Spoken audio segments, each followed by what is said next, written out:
بسم اللہ الرحمن الرحیم نحمدہ ونصلی علی رسولہ الکریم اما بعد۔ سورہ یاسین کے فضائل۔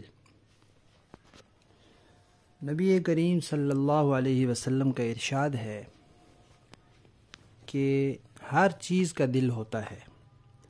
اور قرآن پاک کا دل سورہ یاسین شریف ہے،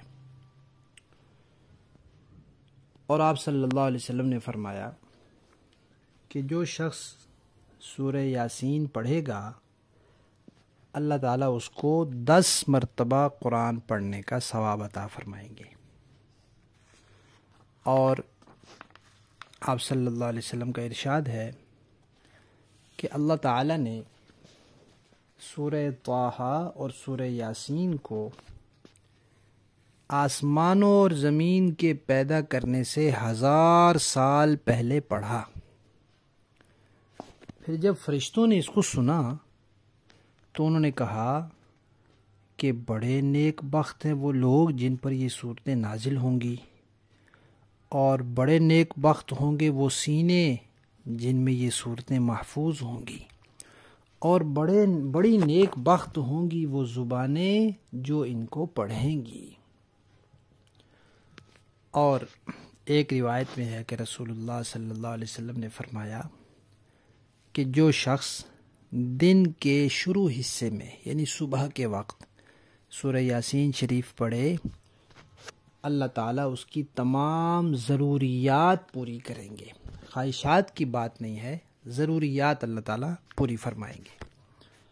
اور ایک روایت میں ہے کہ رسول اللہ صلی اللہ علیہ وسلم نے فرمایا کہ جس نے اللہ تعالیٰ کو راضی کرنے کے لیے خالص اللہ کی رضا کے لیے سورہ یاسین شریف پڑھی اس کی پچھلی تمام کوتاہیاں اللہ تعالیٰ معاف فرما دیں گے۔ اور آپ صلی اللہ علیہ وسلم کا ارشاد ہے کہ یہ سورت اپنے ان لوگوں کے سامنے پڑھو جن کی موت کا وقت قریب ہو۔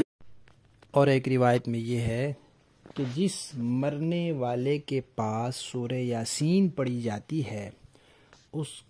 کی موت کے وقت آسانی ہو جاتی ہے۔ ایک روایت میں ہے کہ رسول اللہ صلی اللہ علیہ وسلم نے فرمایا کہ میں یہ چاہتا ہوں کہ میری امت کا ہر فرد اس صورت کو یاد کرے، یعنی ہر بندے کو یہ صورت یاد ہو، ہر مسلمان کو یہ صورت یاد ہو۔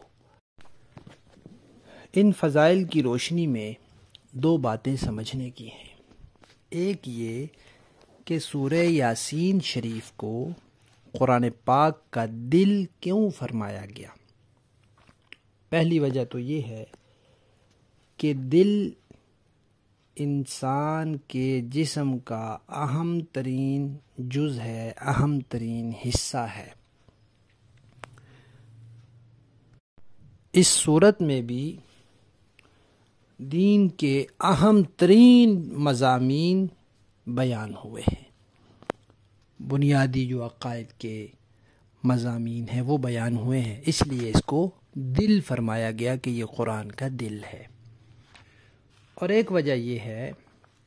کہ جیسے دل انسان کی زندگی کا مدار ہوتا ہے، جب تک وہ کام کرتا رہتا ہے انسان کے اندر زندگی اور حیات رہتی ہے، جب وہ کام چھوڑ دیتا ہے تو پھر اس کی زندگی باقی نہیں رہتی۔ اسی طرح اس صورت کے اندر غور و فکر کے لیے ایسے مضامین موجود ہیں کہ انسان ان میں غور و فکر کرتا رہے تو روحانی طور پر وہ زندہ رہتا ہے، ان پر عمل کرتا رہے، ان کے مطابق عمل چلتا رہے تو روحانی طور پر وہ زندہ رہتا ہے، اور اگر نہیں تو پھر گویا کہ اس کا دل مر جاتا ہے، روحانی طور پر اس کی وفات ہو جاتی ہے۔ یہ ایک بات ہوئی۔ دوسری بات کہ یہ کیوں فرمایا کہ جن لوگوں کی موت کا وقت قریب ہو ان کے قریب یہ صورت پڑھی جائے؟ اس لیے کہ ایک تو اس صورت کی برکت ہے کہ اس کی برکت سے اس بندے کی موت کے وقت کی سختیاں نرمی میں تبدیل ہو جاتی ہیں، اور دوسرا یہ کہ اس صورت کے اندر مضامین ایسے ہیں کہ جس نے اس صورت کو ترجمے کے ساتھ سمجھ کے پڑھا ہے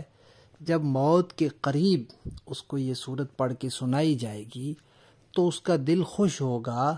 کہ آخرت میں میرے لیے اللہ تعالیٰ نے ایمان اور نیک عمل کی وجہ سے اچھے اچھے بدلے اور نعمتیں رکھی ہیں، تو پھر اس کا دل دنیا کی طرف نہیں آئے گا، وہ خوشی خوشی آخرت کی طرف جائے گا۔ اللہ تعالیٰ ہم سب کو یہ صورت یاد کرنے اور پورے قرآن پاک کے جتنے بھی حقوق ہمارے ذمے ہیں وہ سب کے سب پوری طرح ادا کرنے کی توفیق عطا فرمائے، اور قرآن پاک کی اور اس صورت کی تمام برکات اللہ تعالیٰ ہمیں نصیب فرمائے، آمین۔